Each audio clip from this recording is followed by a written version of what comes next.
Welcome back to Bill Review Stuff. We're starting 2025 off with the top 10 figures of 2024, of course. Had a little procrastination going on there, but I'm finally catching up.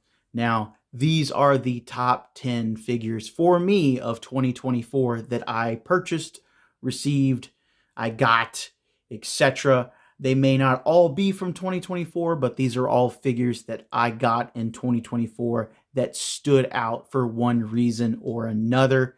And in no particular order, let's get to it. Zezre Studios Combatants, Brothers of the Slaughterhouse, Casus, and Thales. These figures were two big figures I picked up this year. In a year that I picked up a lot of big figures, and it's not looking any different for 2025, but these were exceptional. They had great paint detail, great sculpt, and also they had where they were well made. With a big figure big figures like these guys, they gotta be able to hold up, hold their weapons, and have where they hold a pose. And these guys did all that. And they're monsters. So that's another plus. Legions Con 2024, I was vending a table and I wasn't able to really make time to get out of that to pick up the Ninian infantry, but thanks to my friend Dr. Brent, I was able to get the figures that I needed out of that line. The Ninian infantry has a fantastic paint job. I love the reuse of parts. I love the snake head. This is the Snake Man I've wanted for a while, and I'm glad there's Snake Men in line now, thanks to the Rise of the Beasts wave. And again, thank you, Dr. Brent. You're the best. Haya Toys Exquisite Basic Godzilla vs. Kong Godzilla Translucent version. This figure had where it was again a reuse of that Godzilla mold, but it was done in a translucent plastic. It had a breath effect to it, alternate head. At the time, this figure was the top there. Now that we have, extra hands coming, an even more translucent version of a Godzilla for the burning Godzilla from Godzilla King of the Monsters coming, I still love this figure, and I still think it is like the best $50 Godzilla with a breath effect that you can pick up right now.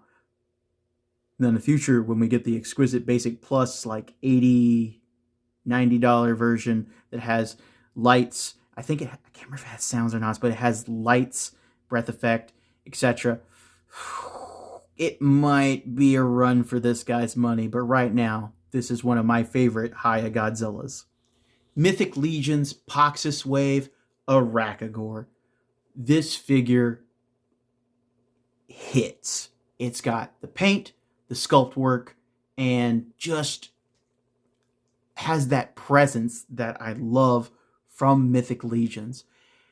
Again, that paint, just like all the sparkles and the kind of almost color shift to some of the paint along the back and the arms, the detail in the head, the opening jaw, and just the detail in the teeth, and just the paint applications in the mouth to bring this character to life is outstanding. Not to mention the patina on that armor is dope.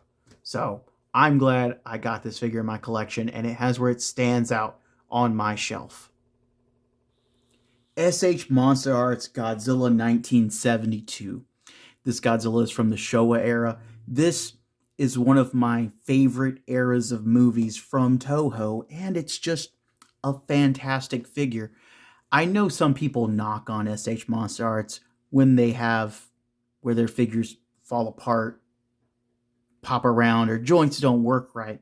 But this figure has where it doesn't do any of that. It has where its joints are tight, it has great movement, and an amazing sculpt and paint detail. I'm I'm all in for the Showa stuff right now from them because I have Gigan in the box just kind of chilling. I need to pop him open. I'm ready for Anguirus. I need to pick up Jet Jaguar as well, and I'm super excited for the official Ghidorah because if it's anything like this Godzilla 1972 Anguirus, and Ghidorah are going to be amazing. Chogokin GD56 Mechagodzilla 1974. This is a older figure, but I did get it this year, and I'm glad I did, with Showa Godzilla 1972 from s.h.monsterarts. I wanted a Mecha Godzilla. And at the time, the s.h.monsterarts Mecha Godzilla had where it was overpriced. That thing is overpriced. It's still overpriced on the secondary market, and it doesn't look as good as this version. And at the time, I was able to get this version for a reasonable amount. And I hope going forward with how they're doing more Showa stuff that they redo Mechagodzilla 1974. But until then, this Chogokin version has where it's fantastic. Even though it has where it is dated, it still looks amazing. Joy Toy Warhammer, the Horus Heresy, War Master Horus. This figure is immense for a 1/18 scale figure. It has a ton of articulation, a ton of paint work. Uh, I did add the Cool Toys Club mask to it to give him like a helmeted head, and I think that really adds to it.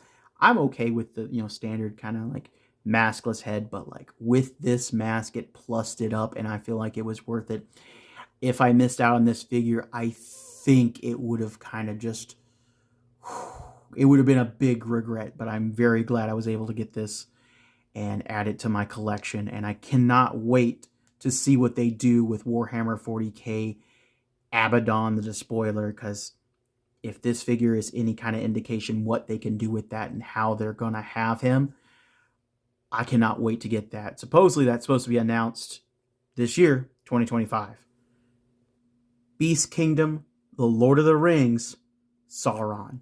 This is a Sauron I've always wanted, with multiple other Saurons, whether it be the original, the Diamond Select Build-A-Figure, the Bendy, the Best Action Series.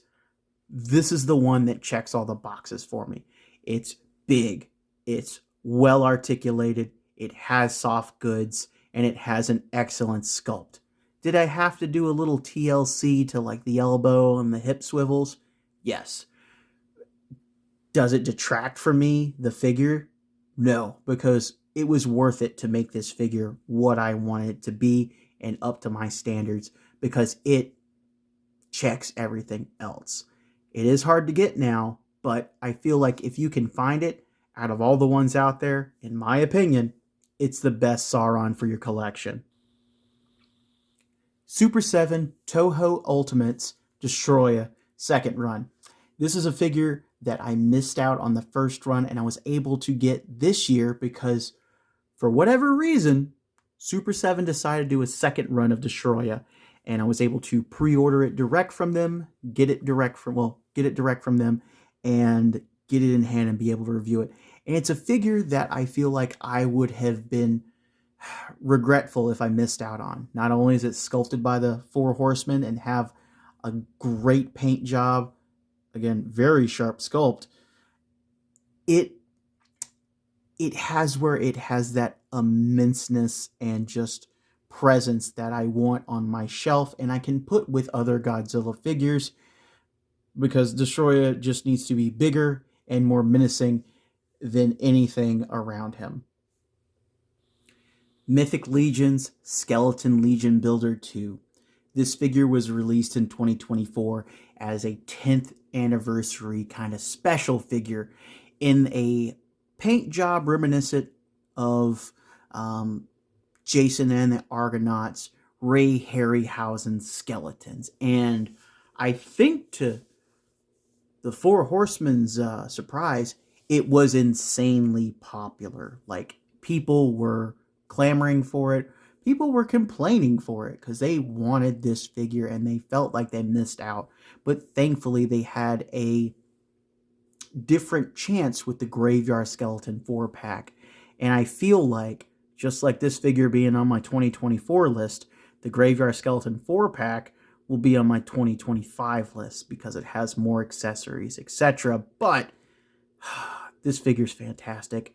I'm so pumped for more skeletons, and I'm so pumped for the Necronominus wave, and this figure was that primer for it.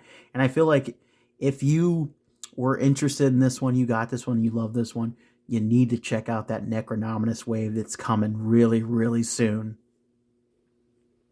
So, what do y'all think? Do these figures belong on my top 10 list or your top 10? Do you think they stood out in 2024? Do you think these figures were something that if you missed out on, you would feel some regret there? Because I feel like if I didn't get all these figures here, I would have, regretted it. And I do have regrets that I missed out in 2024, and I'm debating on doing a top or just a list of 2024 regrets with figures, whether that be purchasing them or missing out on them or passing on them. But let me know down in the comments below. Thank you again for a great year. Let's see how we do in 2025. Let's get at it, and we'll get some more reviews, some more how-tos, some more tips, tutorials. Think I'm gonna do some other reviews besides figures because I do love books, I do love movies, I do love talking about things, and I love giving my opinion and seeing what your opinion is because I value it. Thank you all for watching, and see you in the next one. Later, guys.